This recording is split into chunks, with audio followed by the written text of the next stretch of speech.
আমরা চেষ্টা করছি এই জিনিসগুলো যতটা পারা যায় দমন করতে। এখন যখনই আমরা পুলিশ খবর পাচ্ছি তখনই আমরা যাচ্ছি, গিয়ে তাদেরকে নিবৃত্ত করার চেষ্টা করছি। এখন এখানে এর সুযোগে আপনার ছাত্র জনতার নাম দিয়ে অনেক অপরাধীও এই কাজটা করছে, যেটা গুলশানের বেলায় আমরা দেখছি। তো তাদেরকে আপনারা দেখেছেন যে তাদের মধ্যে কয়েকজনকে ধরা হয়েছে। তো আমরা আরও ইনভেস্টিগেট করে বাকিদেরকে অবশ্যই অ্যারেস্ট করব। আমার মনে হয় যে অন্তত এই ঘটনাটাতে আমরা যদি একটা ভালোভাবে ডিল করতে পারি, সবগুলো লোককে যদি বিচারের আওতায় আনতে পারি, অ্যাটলিস্ট আমার মনে হয় যে বাকিদের মধ্যে একটা আইন মানার এবং এরকম বেআইনি কাজ না করার একটা ইচ্ছা অথবা আসবে আর কি। এসব কাজে কোনো দলীয় নেতাকর্মী সম্পৃক্ততা আছে কিনা, আপনারা কোনো প্রাথমিক তদন্ত? এখন পত্রপত্রিকায় কিন্তু আসছে। এখন আমরা দেখি আগের কোনো ঘটনায় কিন্তু ওইভাবে আমরা ইন্টারসেপ্ট করে কাউকে গ্রেপ্তার করতে পারিনি, অথবা এমন একটা সিচুয়েশন ছিল যেখানে হয়তো দেখা গেছে যে ওই বৈষম্য বিরোধী ছাত্র আন্দোলনের সদস্যদের নামেও এরকম বিভিন্ন সময়ে হয়েছে। তো আমরা this is the first time আমরা আসলে we have intercepted and we have arrested 3 of them। আমার মনে হয় যে আরেকটু তদন্ত আগালেই আমরা হয়তো বুঝতে পারবো যে এগুলোর পিছনে আবার কোনো রাজনৈতিক এলিমেন্টও আছে কিনা। এখন রাজনৈতিক এলিমেন্ট থাকলেই যে দলের তরফ থেকে বলা হচ্ছে তাও নয়, অনেকে তো ইন্ডিভিজুয়াল ক্যাপাসিটিতে গিয়ে এগুলো করে এবং বলে দলের নাম একটা দিল।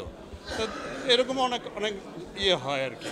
তো things are different in different cases, but আমার মনে হয় যে we will be able to contain this. আমরা we will handle it very strictly. মানে এইভাবে তো একটা সমাজ চলতে পারে না, মানে সর্ট অফ অ্যানার্কি আসলে।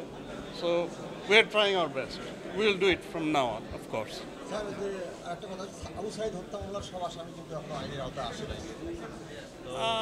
আইনের আওতায় আসছে, গ্রেফতার হয়তো বা সব শেষ হয়নি, এবং এফআইআরে যাদের নাম আছে তারাই যে শুধু গ্রেপ্তার হবে এবং তাদের সবাইকেই গ্রেপ্তার করতে হবে সেটাও নয়। যদি তদন্তে আসে অবশ্যই প্রত্যেকেই গ্রেফতার যোগ্য। এখন আমাদের ক্রিমিনাল ল করতে গিয়ে আমরা প্রয়োগ করতে গিয়ে আমরা দেখেছি যে তদন্তটা যদি আমরা সুষ্ঠুভাবে করতে পারি এবং একই সাথে যদি আমরা গ্রেপ্তারগুলোও করতে পারি, তাহলে তাদেরকে সশরীরে বিচারে কোর্টে দাখিল করাটা আমাদের জন্য ইজি হয়। তবে আবার আমাদের আইনে কিন্তু অনুপস্থিতিতেও বিচার আছে, কিন্তু তাই বলে যে আমরা কাউকে গ্রেফতার করবো না, সব অনুপস্থিতিতে বিচার হবে তাও নয়। আমরা আমাদের সাধ্যমতো চেষ্টা করি, এবং আমার বিশ্বাস যে আবু সাইদের এই মামলায় অবশ্যই আমরা সবচাইতে বেশি আমরা মনোযোগ দিচ্ছি, এই কারণে যে এইটাই হচ্ছে আমাদের একটা ল্যান্ডমার্ক কেস, এবং এখান থেকে আসলে শুরু হয়েছে আমাদের এই নতুন পথ চলা। কাজেই এইটা যেন কোনোভাবেই বিচার ফেল না করে, আমাদের সর্বশক্তি দিয়ে আমরা এই চেষ্টাটা করব। আপনারা দোয়া করেন, আমরা এগুলোতে একটু হাইলি টেকনিক্যাল কিছু আমরা সাহায্যও নিচ্ছি, so that we can recreate the situation.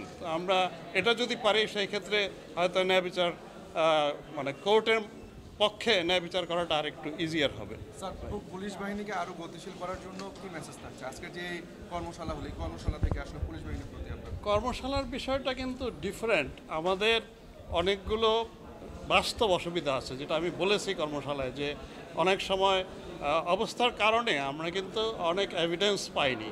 তো সেইগুলো কিভাবে বিকল্পভাবে আমরা এগুলোকে কাভার আপ করতে পারি সার্কামস্ট্যান্স দিয়ে, আমরা বিজ্ঞ বিচারকদের কাছে সেগুলো সাবমিট করব। এখন বিচার করার ভার তো তাদের উপরে, কিন্তু আপনাদের মাধ্যমে আমার মেইন মেসেজ যেটা নাগরিক সমাজের প্রতি, দেশবাসীর প্রতি, সেটা হচ্ছে এই যে আমরা মানে থানাগুলো সব কিন্তু শূন্য হয়ে গেছিলো, ঢাকা শহরের অ্যাটলিস্ট, বাইরের হাতে ছিল, এবং এইটা কোনোদিন কিন্তু ছিল না। 1861 থেকে পুলিশ কাজ করছে, কোনোদিন এরকম ঘটনা ঘটেনি।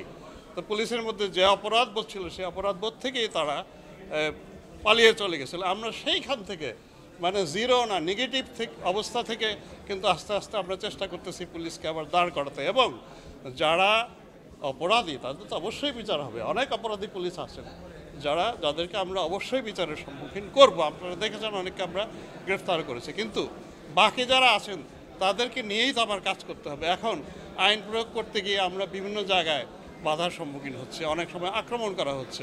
ট্রাফিক পুলিশ চেষ্টা করছে উল্টো পথে যেন মোটরসাইকেল না আসে, তার পায়ের উপর দিয়ে মোটরসাইকেল চালিয়ে দেওয়া হচ্ছে।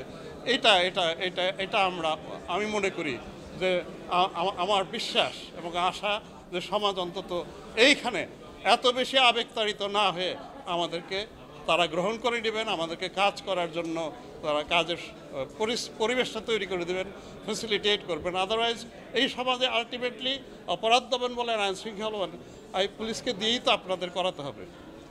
Until there is some other alternative, যেটা পৃথিবীতে কখনো হয়নি, এখনও তার বিকল্প কোনো ব্যবস্থা হয়নি। তো এই জায়গাটায় আমার মানে একেবারে আর্নেস্ট রিকোয়েস্ট টু এভরিওয়ান যে প্লিজ লেট আস ওয়ার্ক, অকারণে আমাদের উপর আক্রমণ করবেন না।